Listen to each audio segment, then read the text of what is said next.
तारीख थी 25 अप्रैल 2023। महाराष्ट्र पुलिस के एक हेड कांस्टेबल की तरह अपने घर से ड्यूटी से निकले थे, लेकिन ड्यूटी पर पहुंचते ही उनकी मौत हो जाती है। लोग समझते हैं कि उनकी मौत हार्ट अटैक से हुई, लेकिन पूरा मामला प्यार और लालच में अपनों की रची साजिश, धोखे और बेरहमी से दी गई मौत का निकलता है। हम बात कर रहे हैं जयंत बल्लावर की। तो आखिर इस मौत के पीछे की सच्चाई क्या थी? कौन था इस खौफनाक साजिश का मास्टरमाइंड, और कैसे एक ऐसा राज जो 3 साल तक दफन रहा अचानक लोगों के सामने आ गया? चलिए जानते हैं सब कुछ डिटेल में इस वीडियो में। यकीन मानिए, इस मामले की सच्चाई किसी क्राइम थ्रिलर फिल्म की स्क्रिप्ट से कम नहीं। कहानी को बेहतर ढंग से समझने के लिए इसके किरदारों को जानना बेहद जरूरी है। इस कहानी के सबसे पहले और अहम किरदार का नाम है जयंत बल्लावर। जयंत मूल रूप से महाराष्ट्र के चंद्रपुर जिले के भद्रावती इलाके के रहने वाले थे। यहाँ वो अपने परिवार के साथ रहते थे। पैसे से जयंत महाराष्ट्र पुलिस में हेड कांस्टेबल के पद पर कार्य करते थे। साल था 2023 में उनकी पोस्टिंग चंद्रपुर जिले के कांस्टेबल ऑफिस में थी। रोज की तरह 25 अप्रैल 2023 को जयंत घर से तैयार होकर कांस्टेबल ऑफिस में अपनी ड्यूटी ज्वाइन करने पहुंचे।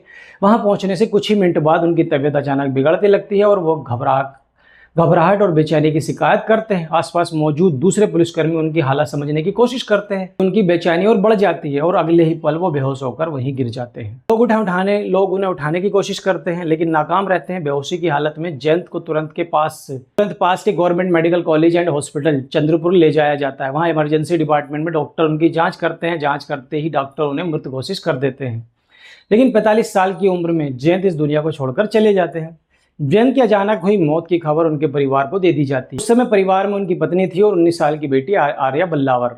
मौत की खबर मिलते ही दोनों का बुरा हाल हो जाता है। पिता की मौत से दुखी बेटी को देखकर वहां मौजूद लोग भी भावुक हो जाते हैं और उन्हें संभालने की कोशिश करते हैं।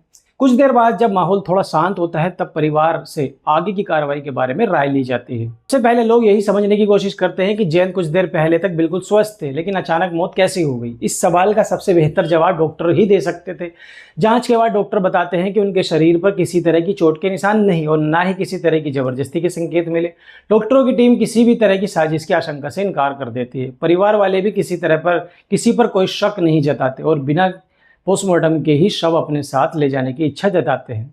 वैसे ही मौत अचानक हुई थी और किसी तरह के शक की कोई गुंजाइश दिखाई नहीं दे रही थी। प्रशासन की ओर से पोस्टमार्टम कराने पर जोर नहीं दिया जाता। सारी फॉर्मेलिटी पूरी करने के बाद जयंत का शव परिवार को सौंप दिया जाता है। डॉक्टर जयंत की मौत को नेचुरल डेथ घोषित करते हैं। पुलिस भी एक मामला दर्ज करते हुए रिकॉर्ड में उनकी मौत को अचानक हुई बीमारी जैसे हार्ट अटैक या फिर ब्रेन हेमरेज के कारण हुई मौत मानकर बिना किसी आगे की इन्वेस्टिगेशन की फाइल बंद कर देती है। तो बड़े माहौल के बीच जयंत का अंतिम संस्कार भी पूरे परिवार द्वारा किया जाता है। जयंत अपने परिवार में इकलौते कमाने वाले थे। उनके ऊपर पत्नी और बेटी की जिम्मेदारी थी। चूंकि जयंत की मौत ऑन ड्यूटी हुई थी, इसलिए अनुकंपा के आधार पर पुलिस विभाग की ओर से उन्हें 19 वर्षीय बेटी आर्या बल्लावर को विभाग में नौकरी ऑफर की जाती है।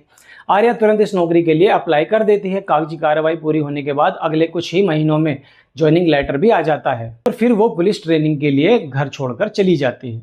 यहाँ तक सब कुछ बिल्कुल सामान्य लगता है। सभी अपने अपने जीवन में आगे बढ़ चुके थे। आर्या भी पुलिस कांस्टेबल के पद पर काम करने लगती है। इसी बीच उनकी शादी भी हो जाती है। करीब 3 साल बाद जयंत के मामले में एक ऐसी खबर सामने आती है जिसे सुनकर हर कोई हैरान रह जाता है। दरअसल 26 मार्च 2026 को एक व्यक्ति महाराष्ट्र के चंद्रपुर जिले के अंतर्गत आने वाले रामनगर पुलिस स्टेशन पहुंचता है और वहां के आला अधिकारियों से मिलने की जिद करने लगता है।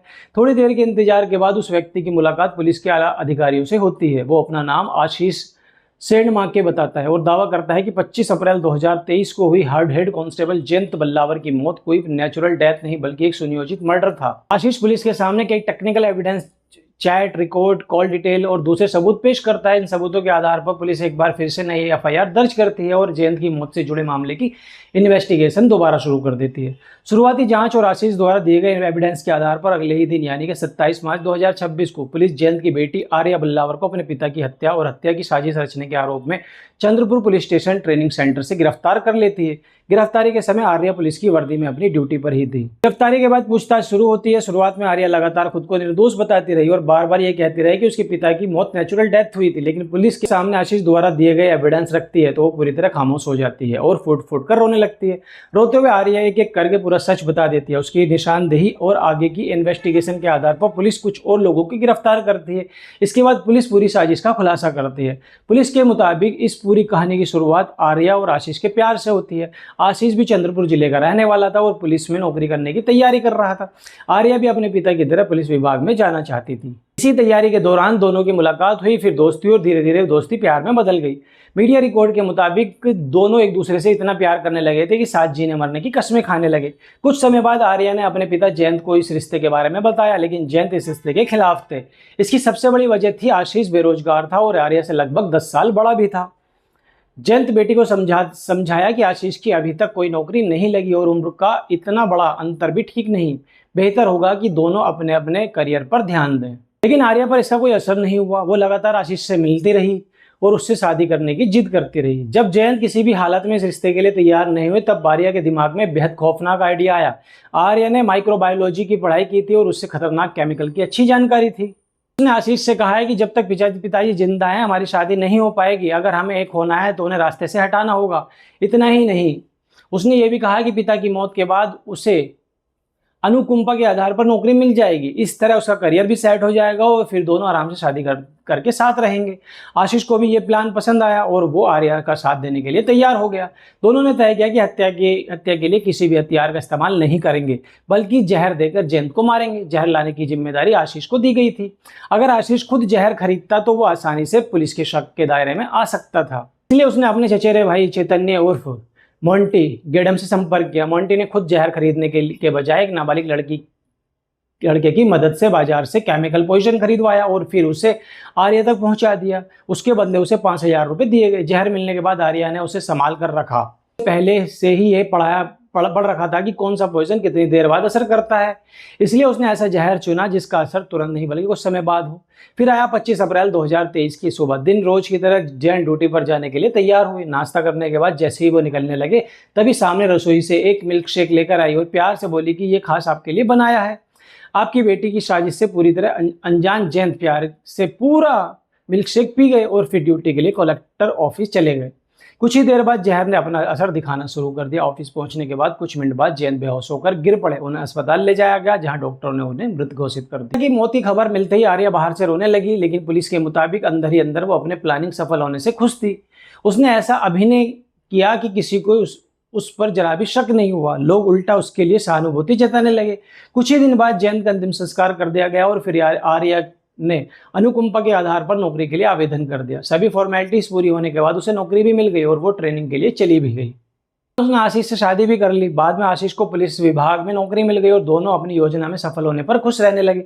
लेकिन उसकी ये खुशी ज्यादा दिनों तक नहीं टिकी। शादी के बाद दोनों के रिश्तों में तनाव आने लगा। हालात इतने बिगड़ गए कि आशीष को लापरवाही और डिसिप्लिन की कमी के कारण पुलिस विभाग से निकाल दिया गया।